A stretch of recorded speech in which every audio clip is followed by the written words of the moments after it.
Hey everybody, Jeffrey Buettner here. I'm doing this video as a follow-up to the first video I did called Basics of Todoist. In this video, we're going to talk about the premium features of Todoist, if those Todoist features are worth it, and why you might want to actually purchase it. But if you haven't checked out that first video, Basics of Todoist, go check that out now. Let's go ahead and get started.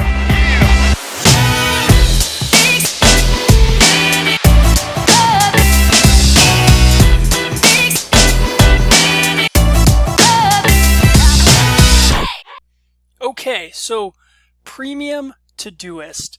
Before I jump into the features, I do want to talk about pricing real quick. You can obviously use the free version of Todoist, and that's going to work for most people. If you want kind of an extra level of organization, or you want to kind of geek out on some of these other tools that I'm about to show you, you might be interested in the premium version. Do know that it costs about $3 per month, but they bill you annually. So if you're going to make that commitment, it's about a $36 commitment, and you have the Todoist Premium platform for the rest of the year. And so the main features we're going to talk about today are the top ones I think might convince you to make the switch, and that is labels, filters, comments, and reminders. So let's jump into Todoist and just showcase what these look like. I've got a demo project up called YouTube example. So the first one I want to talk about are labels. If you need an extra level of organization, you can, with the premium feature, come in here and create labels. So you come in here and you hit the plus button. If you do this on the free version, it'll prompt you, please upgrade to premium, but this lets you create additional labels.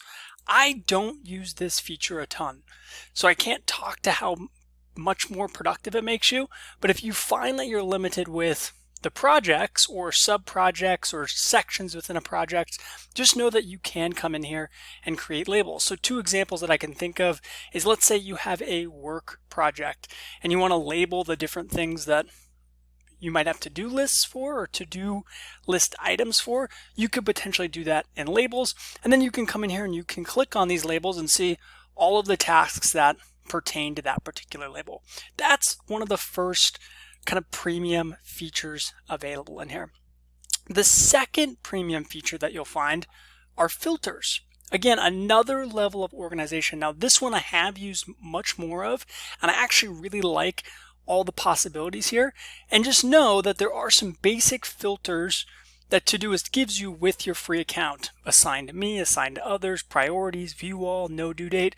But with kind of custom filters, you can actually take this to a whole new level. And so I showed that in an example here. I created a filter called YouTube Overdue. And basically what I was able to do, if I come in here and click Edit Filter, is I was able to kind of create a query that says any to-do list items that are in the YouTube example project that are assigned for today or are overdue, put them in this list. Okay, so if I click save on this and I come back to my YouTube example and I schedule this for today, this will now come up here in my filter, pick up shampoo. Okay, so again, if you want to get really creative with filters, the premium version might be there for you. To kind of get an idea of what's possible here, Google Todoist and filters, and you can see all of the different kind of custom queries that you can come up with. Again, some of this might make your head spin, but if you want to really get organized, there might be some benefit to this, right? So just some examples, you can filter out all to-do lists that are today or overdue. You can do everything that's been created in the last 7 days that are a part of a certain label. You can do all tasks that are assigned to you if you're working in a team.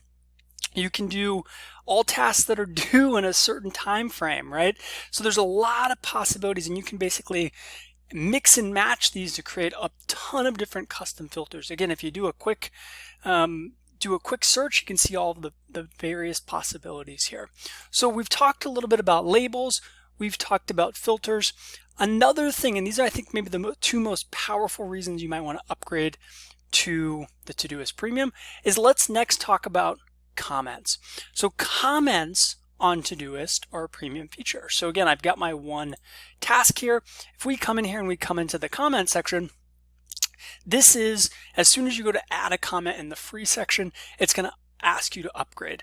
The comment itself isn't what I think is powerful about this, but this comment feature should almost really be called something like attachments, because what comments allows you to do within a to-do list item is to actually add things like attachments, so images, PDFs.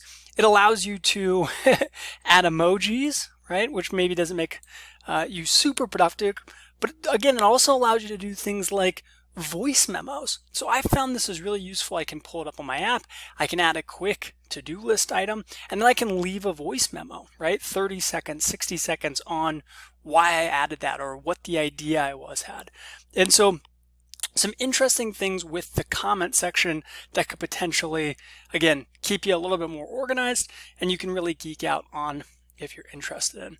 The last thing in here, and this is ultimately what was the deciding factor for me when I upgraded to Todoist Premium about a year or so ago, and that is the reminders feature. The reminders feature is premium only, and with this reminders feature, on any to-do list item, you can add a reminder. So you can there's two types of reminders that you can actually add. You can add a timed reminder, so that's the example here. So today at 2 p.m., if I go ahead and add this reminder, it's going to notify me at 2 p.m.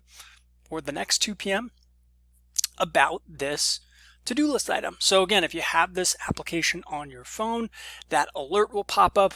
And again, it makes things nice, easy, and convenient. The other type of reminder that you can set is a location-based reminder. I haven't seen any other to-do list application when I was looking at them months ago that actually had this location-based reminder. And so what this allows you to do is, if you arrive at a location or you leave a location, you can have Todoist prompt you with the reminder that you have something that you need to get accomplished. And so I think the best example for this is something like a shopping list item, right? So this one's titled Pick Up Shampoo. Maybe the next time I'm at my local grocery store, I want to be reminded that I need to pick up shampoo. So all you can do is come in here and click location. We can select, I'm going to come in here and I'm going to type in Target, and I'm going to select one of these locations here in Tempe, Arizona. You can see here it pulls up the actual map location. We can move and drag and drop this pin if we really need to. And then we can decide, do I want this to pop up when I arrive or when I leave? Again, so two different sets of reminders. So if I want this to pop up when I arrive at Target, it'll go ahead and do that. This will also prompt me when I leave a particular place. So maybe you have a bad habit of leaving the garage door open. You could set a reminder when I leave, have my phone notify me that I need to shut the garage door, right? Or I need to feed the dogs, whatever that looks like. So a really potentially powerful feature here, location-based reminders in Todoist that I haven't seen with another tool. So that is the fourth, and again, one of the biggest reasons why I actually switched to Todoist Premium, of one of their premium only features. Guys, I hope this was helpful. As always, if you enjoyed this video, please like and subscribe. If there's something that you really enjoy about Todoist Premium, don't hesitate to leave it in a comment section below, or if you have any specific comments or questions, we'd love to answer those as well. Thanks as always, guys, for your time, and I'll see you next time.